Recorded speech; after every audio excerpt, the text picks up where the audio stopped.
Okay, we're going to look at Greek pyramids. You know, we spent a lot of time looking at the Egyptian pyramids, and for good reason. But there are other pyramids around the world. Indeed, we found them all over Europe, actually. And then, of course, there are a lot that are in Sumeria. But they're more of a ziggurat style. And then you find those same ziggurat styles again for inside of South America and up through Mexico. And for good reason, as we've talked about before in some previous videos. But here we just want to focus on these guys here. Now this is the Pyramid of Hellenikon, which is Helen and probably has Nike to do with it too. So Helen and Nike in a war time back at the time of Ares and starting out. And it's believed to have been a tomb for a long time, and then later believed to actually below that tomb looking idea have been just a place for warriors and sentinels to hang out in an area that was going to be under siege, and it would protect them under small siege, but not of course under large siege. So these are known as the pyramids of Argolis, and so you have Argos in the old stories and everything. Well, it refers to several structures located in the plain of Argolid in Greece. Best known of these is the Pyramid of Hellenikon. In the time of the geographer Pausanias, I'm ruining that. Known as the Pyramids of Argolis, refers to several structures located in the plain of Argolid in Greece. The best known of these is known as the Pyramid of Hellenikon. In the time of the geographer Pausanias, it is considered to be a tomb, and Pausanias was contemporaries with Hadrian and Marcus Aurelius and people like that. 20th century researchers have suggested other possible uses, though, here in a modern day. Now, writing in the 2nd century, Pausanias mentions two buildings resembling pyramids. One 12 miles southwest and still standing structure at Hellenikon, a common tomb for soldiers who died in a legendary struggle for the throne of Argos, and another which was told to be the tomb of Argives killed in a battle around 669 or 668 BC. Neither of these still survive, and there is no evidence that they resembled Egyptian pyramids, although he has this description of them, and they apparently are gone now. Now, there's also at least two surviving pyramid structures still available to study, one at Hellenikon we're looking at today, and the other at Lagoon, a village near the ancient theater Epidaurus. And I wanted to show you, this is an illustration of the way it looked in 1887. I don't know if you can quite make it out there in the edge of it, but if you compare that to the picture here, we're missing the little part up here, and what's probably out of frame right here is we're missing the whole corner of the pyramid, which is still evident here. Let me bring that in so you can see it a lot better. This is a sketch that's drawn of it, and in the way we're looking at it now, this whole corner has been torn down, and this actually grows up higher than the other picture that we're looking at.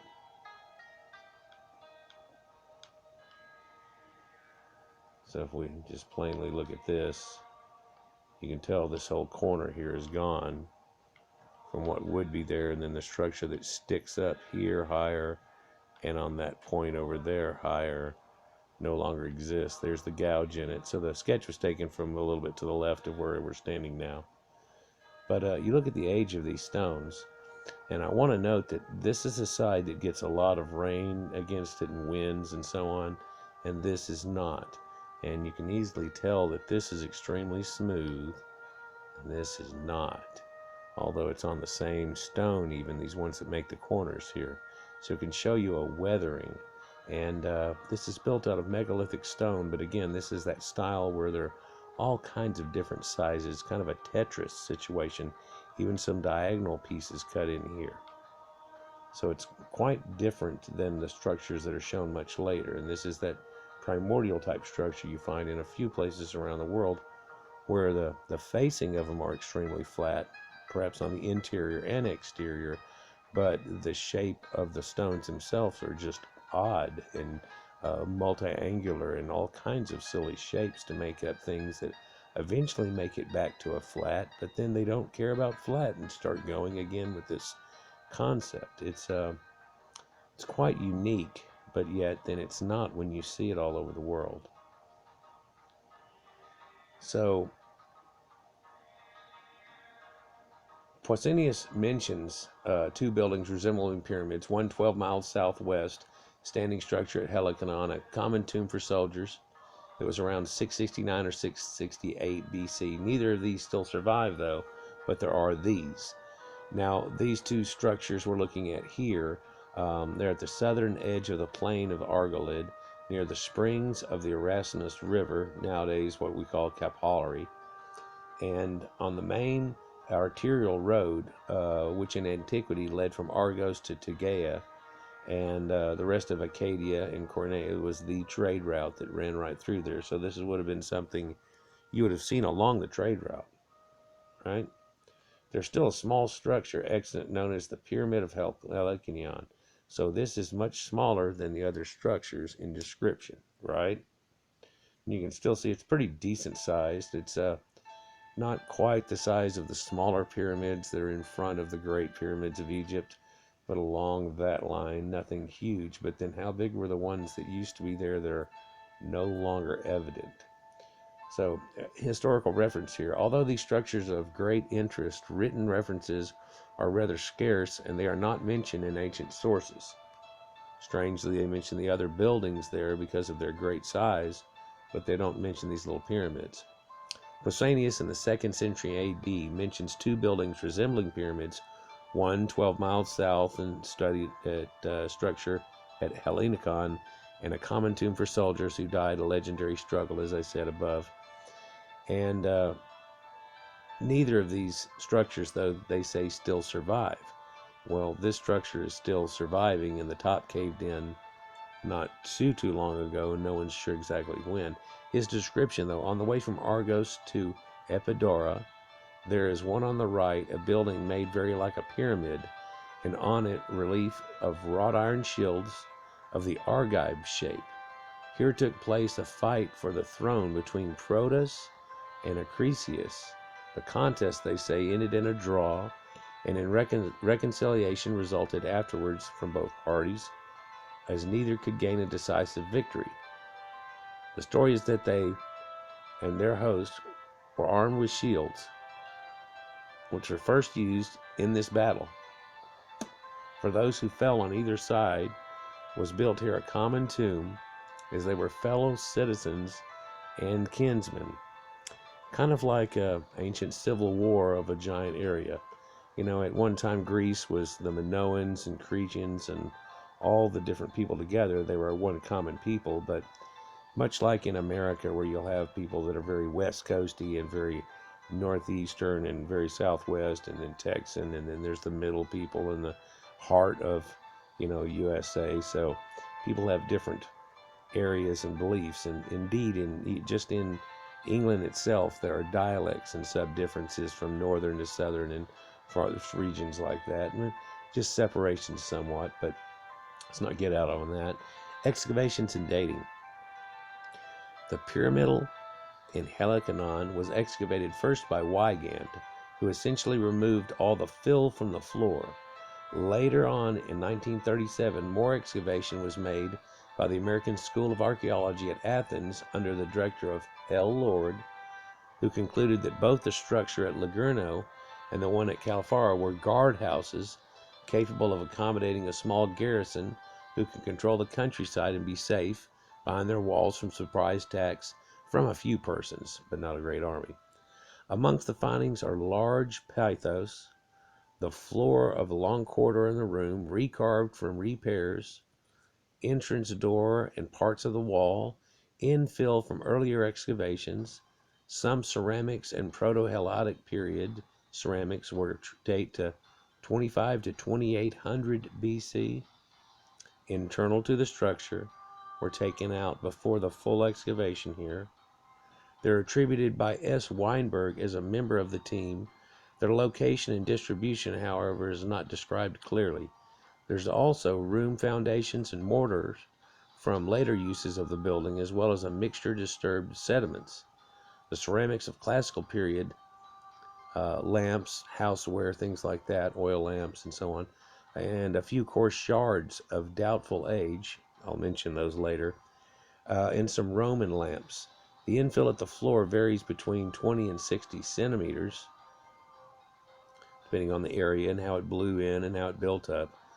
There are considerable controversy about the dates of these structures, with conflict between dates based on archaeological excavations and dating through what at the time of the new technique of thermoluminescence dating. Now, Ioannis Laridis and his team argue for an early date through 5 sub-projects that they did. They did geophysical prospection inside and around the 2 pyramids at Hellenikon and Lagoon, where buried monuments were discovered. So they dated other things to times around there, like test pits, like we talked about in other things.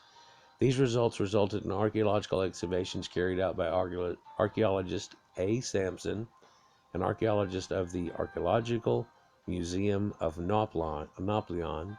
Amongst the new finds were foundations of rooms, ceramics of classical, Hellenistic, Roman, and Proto-Christian periods, a Proto-Helladic, too, in the exterior foundations of Hellenikon above the bedrock. Proto-Helladic. A comparative study of masonries was also made. Astronomical orientation of the long entrance corridor was found related to the rise of Orion's belt during or occurring around 2000 to 2400 BC. The dating of some parts of the overlying megalithic blocks on the wall with the novel thermoluminescence dating method of rock surfaces. Now, samples were chosen for their firmness and lack of sun exposure. So they didn't pick ones from the outside like I showed you, but from the internal. And sun exposure internal contact surfaces. By removing a few milligrams of powder from these pieces in firm contact, 7 pieces gave an age range between 2000 and 2500 BC, while 2 ceramic shards internal to the building of non-diagnostic typology, in other words, pieces that didn't have an exacting, you can't say exactly which period it is because they don't have the handles or the way the lip was formed, things like that. It's a pottery shard and everything. But 7 pieces gave a range between 2000 and 2500. Now the ceramic shards of Hellenikon and Lagoon dated by TL and OSL, both dating periods, gave concordant ages, meaning that they agree, of 3000 to 3250 BC and 660 or 600 or 860 BC, respectively, for the Lagoon date. So whenever they had said all along these were made at the same time, you can tell that they weren't made or occupied at the same time, and one of them's dates extremely late. Now, this time frame would place construction of these structures at a time overlapping the construction of the Great Pyramids in Egypt. So this is kind of very controversial.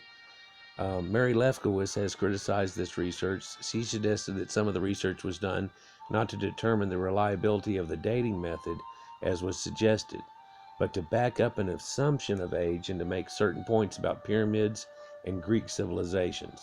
She notes that not only are these results not very precise, but that other structures mentioned in the research are not in fact pyramids. No, they weren't. They were other tombs and other structures, but they didn't have to be pyramids. They were similar structures to date. But anyhow, so she said they're not pyramids. A tomb alleged to be the tomb of Amphion and Zethus near Thebes was one of the things. A structure at Scythida or Thessaly, which is just a long wall. She also notes the possibility that some of these stones that were dated might have been recycled from earlier constructions. Now, one back comment to that is, if they were, why were they shaped to be at an angle? This angled wall. All these side wall structures, bottoms and sides and everything, are kicked at an angle. They're not squares leaned in. Like the Great Pyramid, it's all squares stacked up to make a large Lego looking thing, and then they had flat plates all around them. This is all made of the flat plates all around them. You see what I'm saying? So that really doesn't correspond as well, with that idea. So um, she also notes that earlier research from the 1930s confirmed again in the 1980s by Frakia was ignored. She argues that they undertook their research using a novel and previously untested methodology in order to confirm a predetermined theology about the dates of these structures. The problem with that issue is that now we know that the thermoluminescent dating that they used is really calibrated quite well, and they could have been even a hair older than this.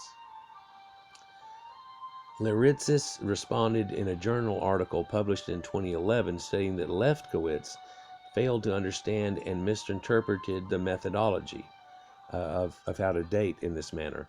A. Sampson wrote that it was already proved that the monument, the pyramid itself, stood on Proto-Helletic constructions, so something that even dates older than this. And then they come up with this date. It's the reason they can't go with it. Therefore, it was built in a later time. Besides, the masonry of the pyramid, similar to that of Lagoon, leads us to the classic or later classic years. So what he was trying to say here is that those little pyramids must have been built much later, and you've got to be way off on that. Your stone samples must have been from the flooring, and it's like, nope, not from the flooring, from the internal rocks, from da-da-da, to make sure that we did it right.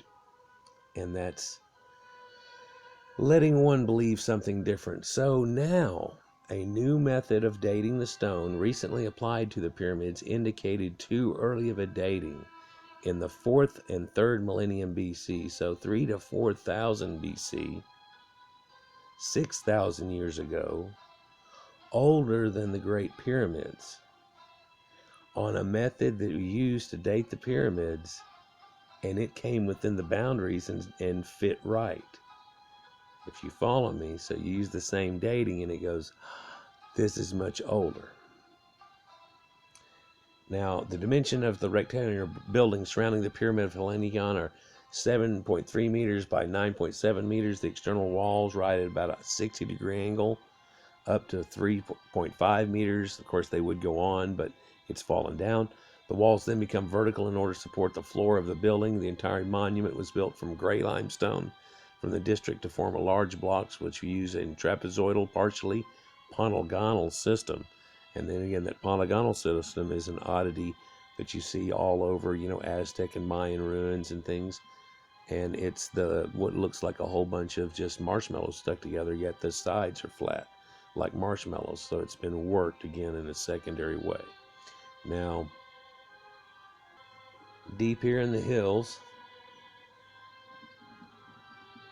of Greece, in a sleepy little town, there's this pyramid. You can tell it's built out of those pillow stones of many different angles, trying to keep a symmetry in size. But look at this area in here and how it's really just, why use that one then, But so around it is a foundation that you're walking on too, but it's got dirt back on top of it again. There's a wood post sticking up out of the ground. Of course, they date that to a much later era. But look at the size of this. Look at the side. Now, when you look down the side of this, now, this is the side I was telling you that's a little bit more facing the structure. So you can see the pitting on the rock on that side. And over here, it's more smooth. But notice the patina and the darkness and the edge that's just eaten into the stone over the years and how deep the patina goes. This is one way of dating it. Well, they didn't date it from that. They dated it from the internal side. But if you look where this side came off, what we were talking about before, where this came off, you can see how light it is with a lot less patina. This is the arched entranceway here that leads in, that if you faced back the other way would face to the rising of Orion.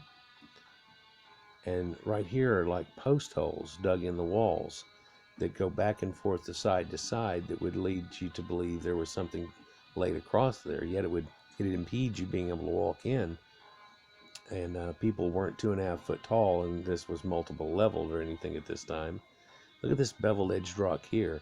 And so there was arches all the way through here and arches over your head right now through these two poles. And you see these, again, squared off post holes made to look like 2x4 structures. They weren't round poles.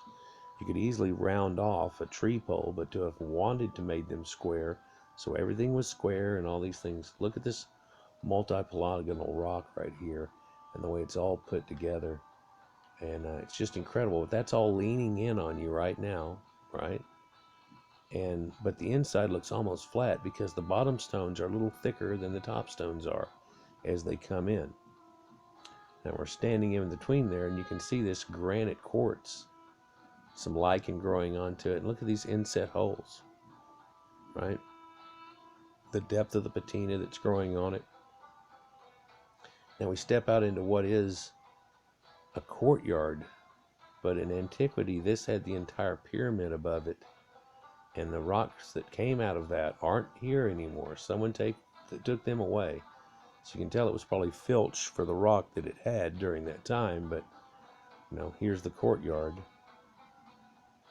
Looking back at the forward entrance here, and this is that spire that used to be much taller, but a few rocks have been taken off from here, and this whole side here would have been up a much higher level than the other pictures that I showed you, and you can tell those have been taken away somewhat. Some pieces of rock around, but nothing that equates to that. You saw the heart of that rock too, even though this is grayed and looks terrible, was very much a vibrant granite looking type colors. That arch is built quite intricate too, and again it faces towards Orion. That has some type of pyramidical connection to it. This hallway here leads straight out to it. If you were to look out this hallway in antiquity, about 3000 BC or even before then, and it would have rode through that time, Orion would have been right out this window. Now this is not a full Roman arch, but this is that counter set. That's what's found in Egypt too. And again, this doesn't have the patina on it, but look at the side edge and how much patina there is right on that edging. It almost looks like a burnt type rock, but now it's been tested. It looks almost like it's been painted, like if it was stained or something in antiquity on the right side here, but no, it looks like it was covered over with something and everything, but no, that's the patina and the age of these rocks. And so if someone was to date the patina on the external portion of this, you might get an even much more drastic reading, but that's why they use the internal part. Look at the sloping of all this. Now, even though it's pillow rock, it's sloping. Now, this would have had a slope to it too, and then a door facing opening that would have been there, but this on the left would have had a casing on it too, going up higher, or leading all the way up to a pyramid.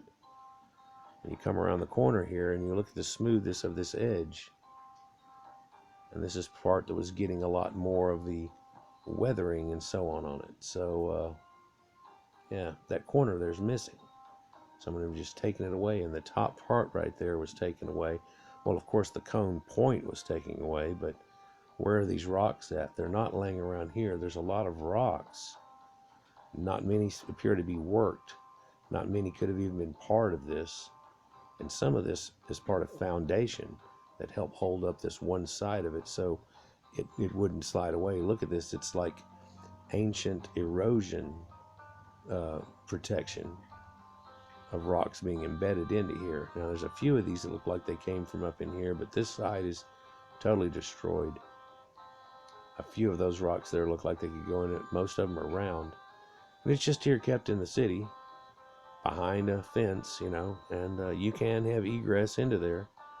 They have locals that kind of watch and make sure that no one tries to do anything wrong, and it'd be real hard to get in and out with any of these rocks. You can find your rocks someplace else, people, but don't destroy this place that's been so beautiful in antiquity. Look at this town, how beautiful it is. You can see the Spanish influence in it. And again, this is the way that it looks looking back at it, at the side that's been most torn down. Let's walk out here and go around to the side, and you can see where just about the sketch was drawn for and the picture was drawn for. Right here, it's just gutted out. And as you come around the edge, you can see that side and how smooth it is, and there's that pyramid form. You can also see the remnant of it flat over here. But this whole edging here. So anyhow, guys, predates the pyramids, but they don't like it.